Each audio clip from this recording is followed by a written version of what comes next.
So in the tutorial this week, what we're looking at is control of trace, and it's one of the things that I say to people who start their soaping journey. If you want to be able to do any technique whatsoever in soaping, the one thing you need to be able to do is control trace. Now, there are various things you can do to control trace. You can work at lower temperatures to extend trace, or you can work at higher temperatures if you need things to thicken up. The fragrance oil you use can control trace, the quantity of lye versus water. There are lots of things that you can do to control trace. But what I've done here, I've made the same soap twice. Now, we're not looking at colours. The colours are different, but we're looking at the control of trace I've got. One, I'm using methods that will speed trace, so overblending, working at a higher temperature, and working with a fragrance oil that accelerates trace. And on the other side, I'm working at a trace I know that I can control and I can do different things with. So what you'll see here is I've brought one to trace whilst I'm still working on the other, and I'm letting that come to trace quite naturally.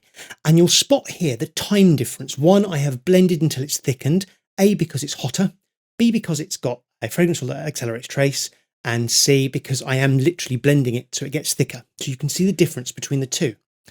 On the other side that's still going, I'm stick blending again because it wasn't quite emulsified. Now I'm looking on the bell of the blender, and if I'm seeing that homogenization of the oil and the water kind of separating, I want to then go back in and make sure that just comes to a nice film over it and it doesn't split.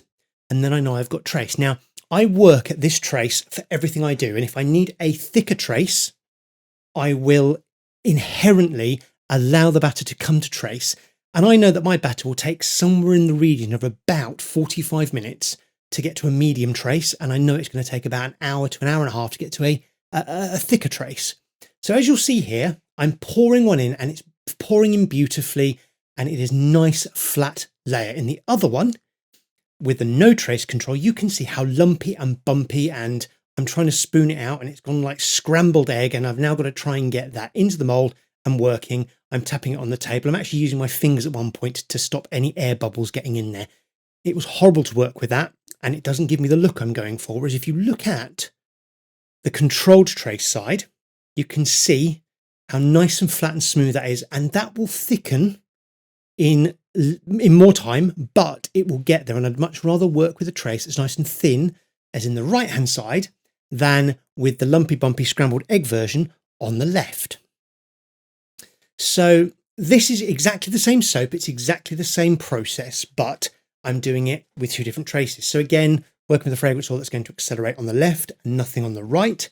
And what you'll notice again is that by working with a trace that is nicely controlled, I can lay down a nice layer on top of this, and I get a beautiful diagonal on one side, whereas the other one, it's a nice design, but it's not going to give me exactly the same thing that I'm going to have with the bar on the right hand side. So we're working with this pink layer, and it's not very much batter.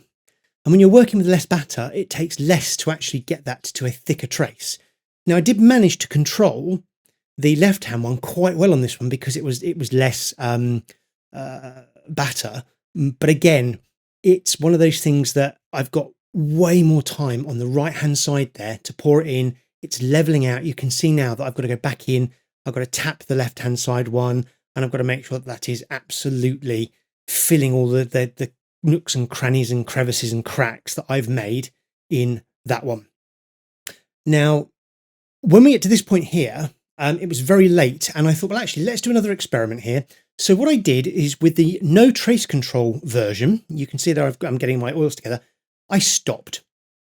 So I stopped on the no trace control, and it was left overnight, whilst I continued working on the right hand side to control the trace, but work deliberately to the trace coming to the thickness and the state that I needed it, rather than trying to force it. So we're back the next day on the left hand side, and those oils have been sitting out. They've done their thing overnight and they've cooled down, and again the trace is thickening all the time, and it's getting thicker and thicker and thicker whilst I'm working with it, and it becomes a nightmare in a second. Whereas on the right hand side here, the trace is nice and thin. I'm working some batter into my swirl colour, and I can swirl this top beautifully rather than on the left hand side, you can see this going into the mold, thick, gloopy. It's like porridge, or it's like a pudding. I'm putting the blue on top. It's not swirling. I'm not getting those beautiful feathery swirls that you see happening on the right hand side. Instead, what I'm having to do is plop it into the mold, give it a stir. It's not the design I wanted, and it's because the trace is not right. So it's one of those things, is that if you want to be able to do any design and be able to master each of those designs, controlling trace is the first port of call for any beginning soap maker. And I can't stress that enough. If you're starting soaping, learn how to control your trace. So now we get to the cut, and I'm going to do this side by side again, so you can see we've got our no trace. Now, that was a nightmare to unmold. It was soft in places. It just hasn't gelled together. As I've sliced through this one here, you'll notice I've picked it up in half. Because I let it set up overnight, it hasn't been able to meld together, and therefore it's come apart. So again, you need to have enough time to be able to work with the trace that you have, but also you don't want to then let it sit overnight because it will break apart. It will not unmold properly. It will not do all of the things. Now, you've got some beautiful swirls going in on the right hand side there. On the left hand side, it's fine, but it's not the design I was going for. And it's just kind of it's a poor cousin. You've got the white and the blue, but it's not swirled beautifully. It's not going all the way through. It's not wispy. And that's because I didn't have the control of trace on the left hand side that I had on the right hand side.